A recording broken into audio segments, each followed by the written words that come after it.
We have lived as if in a trance. We have lived as people in fear.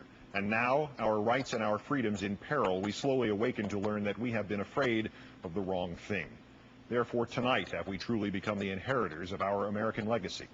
For on this first full day that the Military Commissions Act is in force, we now face what our ancestors faced at other times of exaggerated crisis and melodramatic fear-mongering, a government more dangerous to our liberty than is the enemy it claims to protect us from.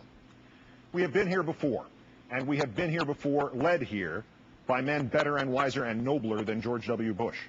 We have been here when President John Adams insisted that the Alien and Sedition Acts were necessary to save American lives, only to watch him use those acts to jail newspaper editors, American newspaper editors, in American jails for things they wrote about America. We have been here when President Woodrow Wilson insisted that the Espionage Act was necessary to save American lives, only to watch him use that act to prosecute 2,000 Americans, especially those he disparaged as hyphenated Americans, most of whom were guilty only of advocating peace in a time of war. American public speakers in American jails for things they said about America. And we have been here when President Franklin D. Roosevelt insisted that Executive Order 9066 was necessary to save American lives, only to watch him use that order to imprison and pauperize 110,000 Americans, while his man in charge, General DeWitt, told Congress, it makes no difference whether he is an American citizen, he is still a Japanese. American citizens in American camps for something they neither wrote nor said nor did, but for the choices they or their ancestors had made about coming to America. Each of these actions was undertaken for the most vital, the most urgent, the most inescapable of reasons. And each was a betrayal of that for which the president who advocated them claimed to be fighting. Adams and his party were swept from office and the Alien and Sedition Acts erased. Many of the very people Wilson silenced survived him, and one of them even ran to succeed him and got 900,000 votes, though his presidential campaign was conducted entirely from his jail cell. And Roosevelt's internment of the Japanese was not merely the worst blight on his record, but 4 decades later it would necessitate a formal apology from the government of the United States to the citizens of the United States whose lives it ruined.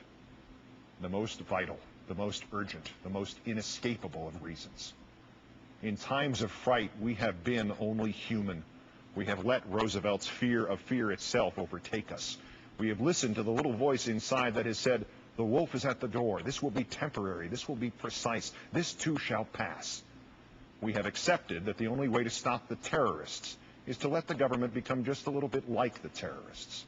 Just the way we once accepted that the only way to stop the Soviets was to let the government become just a little bit like the Soviets, or substitute the Japanese, or the Germans, or the socialists, or the anarchists, or the immigrants, or the British, or the aliens. The most vital, the most urgent, the most inescapable of reasons. And always, always wrong.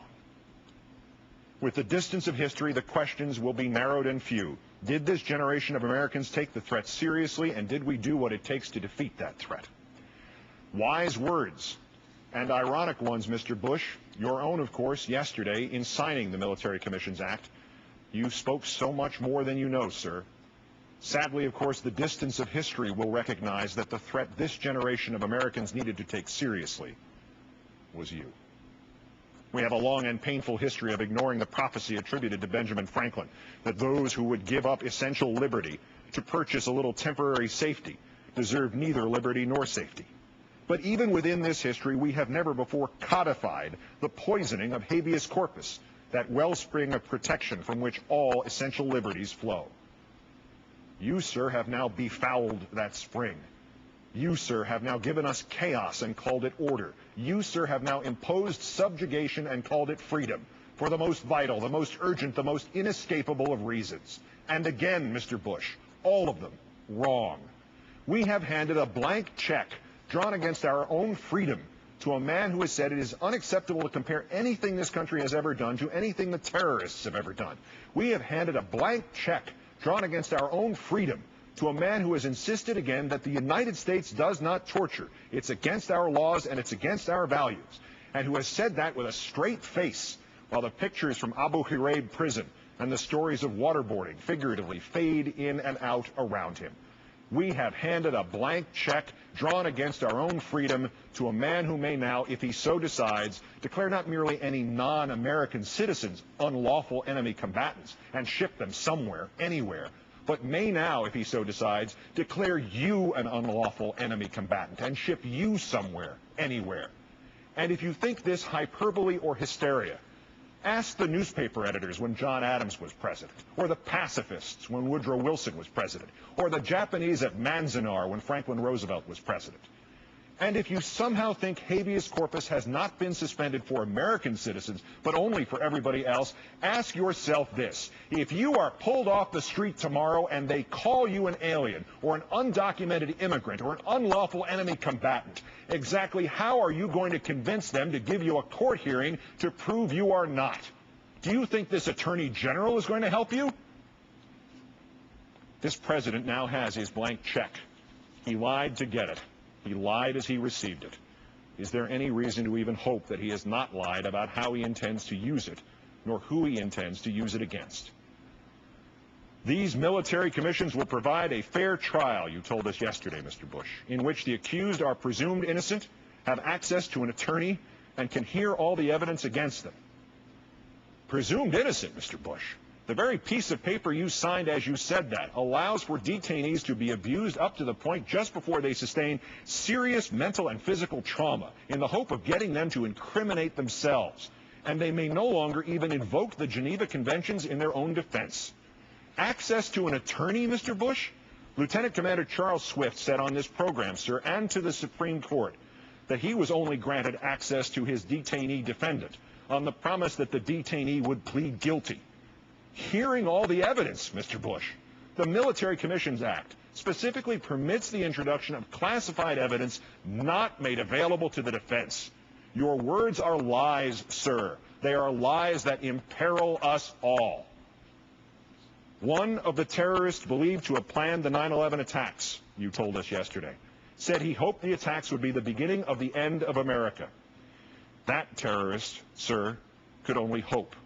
Not his actions nor the actions of a ceaseless line of terrorists, real or imagined, could measure up to what you have wrought. Habeas corpus, gone. The Geneva Conventions, optional. The moral force we shined outwards to the world as an eternal beacon and inwards at ourselves as an eternal protection, snuffed out.